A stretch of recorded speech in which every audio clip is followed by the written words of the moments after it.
જય સ્વામિનારાયણ ભક્તો, અમારી યુટ્યુબ ચેનલ ભક્તિ ગ્રંથ સાહિત્યમાં આપ સૌનું હાર્દિક સ્વાગત છે. આવો માણીએ લાંખણોજ ગામના સોનબાઈનો મહારાજ પ્રત્યેનો ભાવ કેવો હતો અને કેમ મહારાજે જાતે સંતોને રસોઈ પીરસી. તો ચાલો માણીએ અનોખો પ્રસંગ. પ્રસંગ સાંભળતા પહેલા આપ સૌ અમારી સાથે ક્યાંથી આ પ્રસંગો સાંભળવા માટે જોડાયેલા છો તે કમેન્ટ સેક્શનમાં ચોક્કસ જણાવશો. અને જો તમને આ પ્રસંગ ગમે તો તમે ચેનલને લાઇક અને સબસ્ક્રાઇબ કરી દેજો અને આપના પ્રતિભાવો અમને મહારાજ તેમજ તેમના આશ્રિત સંતો ભક્તોના આવા જ દિવ્ય પ્રસંગો આપ સુધી નિયમિત રીતે પહોંચાડવાની પ્રેરણા આપતા રહે. એક વખતની વાત છે, જ્યારે ધરતી પર ધર્મ, ભક્તિ અને પરમાત્માના દર્શન માટે તરસતા જીવોના કલ્યાણ માટે ભગવાન સ્વામિનારાયણ સ્વરૂપે શ્રીજી મહારાજ પ્રગટ થયા હતા. તેઓ માત્ર એક સાધુ કે સંન્યાસી નહોતા, પરંતુ સર્વાવતારી પરબ્રહ્મ પુરુષોત્તમ નારાયણ હતા.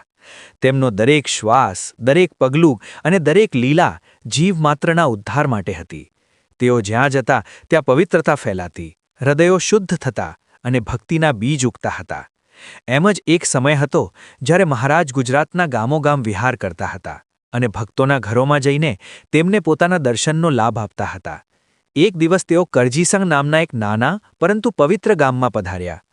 ગામના હરિભક્ત નાનાભાઈના ઘરે મહારાજે ઉતાર કર્યો. નાનાભાઈ ખૂબ જ ભાવિક અને સેવાભાવી હરિભક્ત હતા. તેમના ઘરમાં મહારાજ પધાર્યા તે ક્ષણે જ આખું ઘર ધન્ય બની ગયું. ઘરના દરેક ખૂણામાં આનંદની લાગણી છવાઈ ગઈ.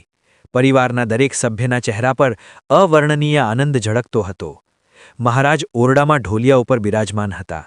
તેમની મૂર્તિ અત્યંત શાંત અને તેજસ્વી હતી.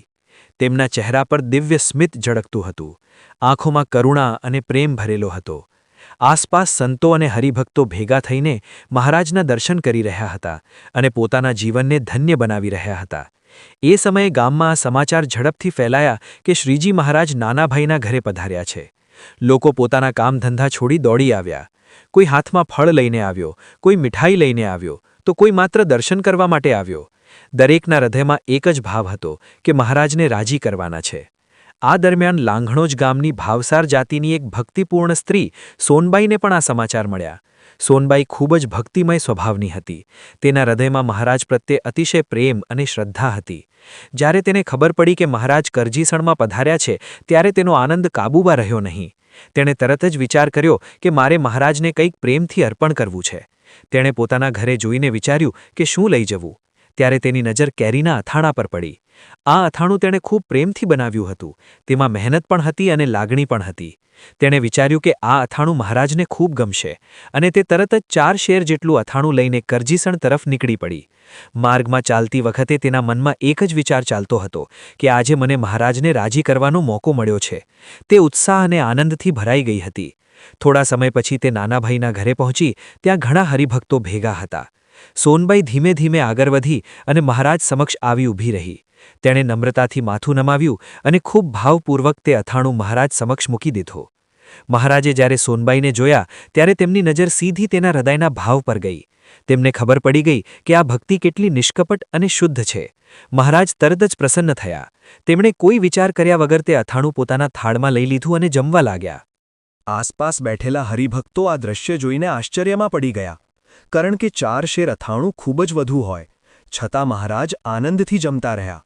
તેઓ અટક્યા નહીં. જ્યાં સુધી બધું અથાણું પૂરું ન થયું ત્યાં સુધી જમતા રહ્યા. આ દ્રશ્ય જોઈને સૌના મનમાં એક જ વિચાર આવ્યો કે મહારાજે આટલું બધું અથાણું કેમ જમ્યું? પરંતુ આનો રહસ્ય કોઈને તરત સમજાયું નહીં. હકીકતમાં મહારાજ અથાણું નહોતા જમતા, પરંતુ તેઓ સોનબાઈના પ્રેમ અને ભક્તિને સ્વીકારી રહ્યા હતા. ભગવાનને ભોજનની જરૂર નથી, તેમને તો ભક્તના ભાવની ભૂખ હોય છે. અને જ્યારે કોઈ ભક્ત નિષ્કપટ ભાવથી કંઈ અર્પણ કરે ત્યારે ભગવાન તેને આનંદથી સ્વીકારી લે છે. આ રીતે મહારાજે સોનબાઈના હૃદયને પૂર્ણ રીતે રાજી કરી દીધું. સોનબાઈના જીવનનો આ એક અવિસ્મરણીય પ્રસંગ બની ગયો. તેના હૃદયમાં આનંદ છલકાયો અને તેને લાગ્યું કે તેનું જીવન સફળ થઈ ગયું. સમય પસાર થતો ગયો અને આ પ્રસંગની યાદ સૌના હૃદયમાં તાજી રહી. સમય ધીમે ધીમે આગળ વધતો ગયો, પરંતુ ભક્તોના હૃદયમાં મહારાજ સાથેના પ્રસંગોની યાદ હંમેશા તાજી રહેતી હતી. સોનબાઈ માટે તો કરજીસણનો તે પ્રસંગ જીવનનો સૌથી અમૂલ્ય ખજાનો બની ગયો હતો. તેણે અનુભવ્યું હતું કે ભગવાનને માત્ર વસ્તુથી નહીં પરંતુ ભાવથી રાજી કરી શકાય છે અને આ અનુભવ તેના હૃદયમાં અડગ રીતે સ્થિર થઈ ગયો હતો. હવે તે વધુ ઉત્સાહથી સેવા અને ભક્તિમાં જોડાઈ ગઈ હતી. દરેક દિવસ તે મહારાજને યાદ કરીને પોતાનું જીવન ધન્ય માનતી હતી. આ દરમિયાન સંવત 1876નો સમય આવ્યો અને શ્રીજી મહારાજે 500 પરમહંસ સંતોને સાથે લઈને દંડાવ્ય દેશ તરફ વિહાર કરવાનો નિશ્ચય કર્યો. મહારાજનો આ વિહાર સામાન્ય નહોતો, પરંતુ હજારો જીવોના કલ્યાણ માટેનો એક મહાન યજ્ઞ હતો. જ્યાં જ્યાં મહારાજ પધારતા ત્યાં ભક્તિની ગંગા વહેતી અને લોકોના જીવનમાં એક નવી દિશા જન્મતી હતી. સંતો સાથે મહારાજ ગામોગામ ફરતા હતા. કોઈ ગામમાં 1 દિવસ તો કોઈ ગામમાં 2 દિવસ રોકાતા અને દરેક જગ્યાએ હરિભક્તોને દર્શનનો લાભ આપતા. આ રીતે વિહાર કરતા કરતા એક દિવસ મહારાજ લાંઘણોજ ગામે પધાર્યા. આ સમાચાર સાંભળતા જ ગામમાં આનંદની લહેર ફરી વળી. લોકો પોતાના કામકાજ છોડી દોડી આવ્યા. ગામના અમૃતબા નહેરે મહારાજે ઉતારો કર્યો અને ત્યાં સંતો માટે પણ વ્યવસ્થા કરવામાં આવી. આ વાત જ્યારે સોનબાઈ અને તેના ભાઈ નાગરદાસ સુધી પહોંચી ત્યારે તેઓનો આનંદ અતિશય વધ્યો. તેઓએ તરત જ નક્કી કર્યું કે આ વખતે તો આપણે મહારાજ અને બધા સંતોને પ્રેમથી રસોઈ જમાડીશું. બંને ભાઈ બહેન ખૂબ ઉત્સાહથી તૈયારીમાં લાગી ગયા. સોનબાઈએ પોતાના હાથે રસોઈ બનાવવાની શરૂઆત કરી. ખાંડના લાડુ બનાવ્યા, દાળ તૈયાર કરી અને અન્ય અનેક વ્યંજન પ્રેમપૂર્વક બનાવ્યા. રસોઈ બનાવતી વખતે તે સતત મહારાજનું સ્મરણ કરતી હતી. તેના દરેક કામમાં ભક્તિ ઝળકતી હતી. તે વિચારતી હતી કે આજે ફરીથી મને મહારાજને રાજી કરવાનો અવસર મળ્યો છે. બીજી તરફ નાગરદાસ પણ સેવા કાર્યમાં જોડાઈ ગયા અને સંતો માટે જરૂરી વ્યવસ્થા કરવા લાગ્યા. આખું ઘર એક પવિત્ર યજ્ઞ સ્થળ બની ગયું હતું, જ્યાં દરેક ક્રિયામાં ભક્તિ અને પ્રેમ છલકાતો હતો. જ્યારે રસોઈ તૈયાર થઈ ગઈ ત્યારે સોનબાઈએ ખૂબ આનંદથી વિચાર્યું કે હવે મહારાજ અને સંતો આ પ્રસાદી સ્વીકારશે અને તેનું જીવન ફરીથી ધન્ય બની જશે. પરંતુ આ વખતે પરિસ્થિતિ થોડી અલગ હતી. ગામમાં ગંગામા નામની એક સ્ત્રી હતી જે ખૂબ નિયમિત અને કડક આચરણવાળી હતી. તેને બહારની શુદ્ધિ અને નિયમોમાં ખૂબ વિશ્વાસ હતો. જ્યારે તેને ખબર પડી કે સોનબાઈએ રસોઈ બનાવી છે ત્યારે તેણે કહ્યું કે સોના, તારું સીધું સારું નથી, એટલે મહારાજ માટે અમે આ રસોઈ સ્વીકારશું નહીં. આ શબ્દો સાંભળીને સોનબાઈ એક ક્ષણ માટે સ્તબ્ધ થઈ ગઈ. તેના હૃદયમાં જે આનંદ હતો તે ધીમે ધીમે ઓસરવા લાગ્યો. પરંતુ તેણે કોઈ વિરોધ કર્યો નહીં. તેણે નમ્રતાથી માથું ઝુકાવી દીધું, કારણ કે તેના મનમાં અહંકાર નહોતો. પરંતુ આ ઘટનાએ તેના હૃદયમાં એક દુઃખની લાગણી જરૂર જગાવી દીધી. તે વિચારવા લાગી કે હું તો એટલા પ્રેમથી રસોઈ બનાવી હતી, છતાં મહારાજ તે સ્વીકારશે નહીં. આ વિચારે તેનું હૃદય ભારે થઈ ગયું. પરંતુ તે શાંત રહી, કારણ કે તેને ભગવાન પર સંપૂર્ણ વિશ્વાસ હતો. બીજા દિવસે મહારાજ ઘોડા પર બેસીને ત્યાં પધાર્યા, જ્યાં સંતોની રસોઈ બનતી હતી. આ દ્રશ્ય ખૂબ જ સુંદર હતું. મહારાજનો ઘોડો ધીમે ધીમે આગળ વધતો હતો. સંતો અને ભક્તો તેમની પાછળ ચાલતા હતા. વાતાવરણમાં ભક્તિ અને આનંદની સુગંધ પ્રસરી રહી હતી. મહારાજ ત્યાં પહોંચ્યા અને ઘોડેથી ઉતર્યા એટલામાં સોનબાઈ ત્યાં આવી પહોંચી. તેણે મહારાજને જોયા અને તેના હૃદયમાં ભરાયેલો દુઃખનો પ્રવાહ બહાર આવી ગયો. તે દોડી આવી અને મહારાજના ચરણોમાં માથું મૂકી રડવા લાગી. તેના આંસુઓ અટકતા નહોતા. તે એક શબ્દ પણ બોલી શકતી નહોતી, પરંતુ તેના આંસુઓ બધું કહી રહ્યા હતા. મહારાજે આ દૃશ્ય જોયું અને તેમના હૃદયમાં કરુણા ભરાઈ ગઈ. તેમણે ખૂબ પ્રેમથી સોનબાઈના માથે હાથ ફેરવ્યો. તેણે ધીમે ધીમે બોલવાનું શરૂ કર્યું. હે મહારાજ, તમે મારા ઘરે પધાર્યા, બધા સંતો મારી રસોઈ જમે છે, પરંતુ તમે જમતા નથી તો મારી સેવા શું કામની? આ શબ્દોમાં એક ભક્તનું તૂટતું હૃદય સ્પષ્ટ દેખાતું હતું. મહારાજે તેની વેદના સમજી લીધી. તેમણે પ્રેમથી કહ્યું, આજે તો તમારી રસોઈ છે ને? ત્યારે સોનબાઈએ નમ્રતાથી જવાબ આપ્યો, ગંગામાએ કહ્યું છે કે મારું સીધું સારું નથી, એટલે તમે નહીં જમો. મહારાજ બધું સમજી ગયા. હવે આગળ શું થશે તે જોવા માટે સમગ્ર વાતાવરણ જાણે શાંત થઈ ગયું હતું. મહારાજ ધીમે ધીમે આગળ વધ્યા અને સંતોના ચોકામાં પધાર્યા. નિષ્કુળાનંદ સ્વામીએ ખૂબ આદરપૂર્વક કામળી પાથરી ત્યારે શ્રીજી મહારાજ શાંત સ્વભાવથી ત્યાં બેસી ગયા. આસપાસ સંતો પણ ગોઠવાઈને બેઠા. વાતાવરણમાં એક અદ્ભુત શાંતિ છવાઈ ગઈ હતી. જાણે હવે કોઈ મહત્વપૂર્ણ ઘટના બનવાની હોય તેમ સૌના મનમાં એક અચોક્કસ અપેક્ષા જન્મી હતી. નિષ્કુળાનંદ સ્વામીએ પતરાવડા તૈયાર કર્યા અને ખૂબ સરળતાથી પરંતુ ભાવપૂર્વક તેમાં 2 લાડુ મૂકી દીધા.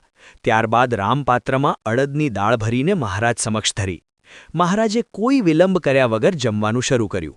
તેમનો સ્વભાવ એટલો સહજ અને નિર્મળ હતો કે જાણે કંઈ ખાસ નથી બનતું, પરંતુ આ સામાન્ય લાગતી ક્રિયામાં પણ એક ઊંડો સંદેશ છુપાયેલો હતો.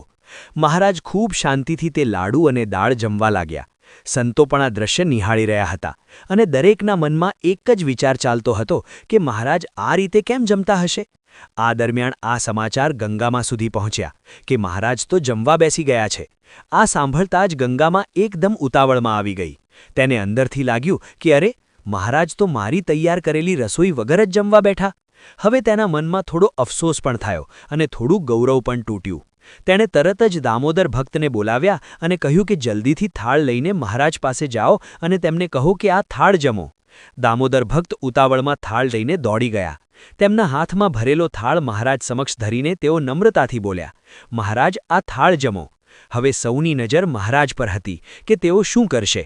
મહારાજે ખૂબ શાંત અને ગંભીર સ્વરે કહ્યું, હવે તો તું અને તારા ગંગામાં જમો. આ શબ્દો ખૂબ સરળ હતા, પરંતુ તેમાં એક ઊંડો પાઠ છુપાયેલો હતો. મહારાજે તે થાળ સ્વીકાર્યો નહીં, કારણ કે હવે સમય પસાર થઈ ગયો હતો અને સાથે સાથે ગંગામાને સમજાવવાનો પણ આ એક મોકો હતો. મહારાજે તે 2 લાડુ અને અડદની દાળ જમવાનું ચાલુ રાખ્યું અને ખૂબ પ્રસન્નતાથી બોલ્યા, આ દાળ તો ખૂબ સારી બની છે. આ શબ્દો સીધા સોનબાઈના હૃદય સુધી પહોંચી ગયા. તે દૂર ઊભી રહીને આ બધું જોઈ રહી હતી. જ્યારે તેણે મહારાજના મુખેથી આ પ્રશંસા સાંભળી ત્યારે તેના હૃદયમાં ફરી આનંદનો પ્રવાહ વહી ગયો. તેની આંખોમાં ખુશીના આંસુ આવી ગયા. હવે તેને સમજાઈ ગયું કે મહારાજે તેના ભાવને સ્વીકારી લીધો છે. ભલે તેઓ સીધા તેની રસોઈ ન જમ્યા હોય, પરંતુ તેમણે તેને રાજી કરી દીધી હતી. આ દ્રશ્ય ખૂબ જ દિવ્ય અને ભાવસભર હતું. એક તરફ સોનબાઈની નિષ્કપટ ભક્તિ અને બીજી તરફ મહારાજની અપરંપાર કરુણા, બંને એક સાથે પ્રગટ થઈ રહ્યા હતા. ત્યારબાદ મહારાજ ઊભા થયા અને સોનબાઈના ફળિયામાં સંતોની પંક્તિ કરાવવાનો નિર્દેશ આપ્યો. તરત જ વ્યવસ્થા શરૂ થઈ ગઈ. સંતો ગોઠવાઈને બેસી ગયા અને મહારાજ પોતે ઊભા રહીને તેમને પીરસવા લાગ્યા. આ દ્રશ્ય જોઈને સૌ આશ્ચર્યમાં પડી ગયા. ભગવાન સ્વયં સંતોને પીરસી રહ્યા હતા. આ માત્ર સેવા નહોતી, પરંતુ એક દિવ્ય સંદેશ હતો કે ભગવાન પોતાના ભક્તો માટે કંઈ પણ કરવા તૈયાર છે. મહારાજે દરેક સંતને ખૂબ પ્રેમથી જમાડ્યા અને આખી પંક્તિમાં આનંદ અને સંતોષનો માહોલ છવાઈ ગયો. સોનબાઈ માટે આ ક્ષણો સ્વપ્ન સમાન હતી. તેણે વિચાર્યું કે મહારાજે મારી સેવા સ્વીકારી લીધી. તેનું હૃદય કૃતજ્ઞતાથી ભરાઈ ગયું. ત્યારબાદ નિષ્કુળાનંદ સ્વામીએ ગરમ પાણી તૈયાર કર્યું. મહારાજે તે પાણીથી સ્નાન કર્યું અને સ્વચ્છ વસ્ત્રો ધારણ કર્યા. સ્નાન પછી મહારાજ વધુ તેજસ્વી લાગી રહ્યા હતા. તેમનો દિવ્ય ચહેરો જોઈને સૌના હૃદયમાં શાંતિ ઉતરી ગઈ.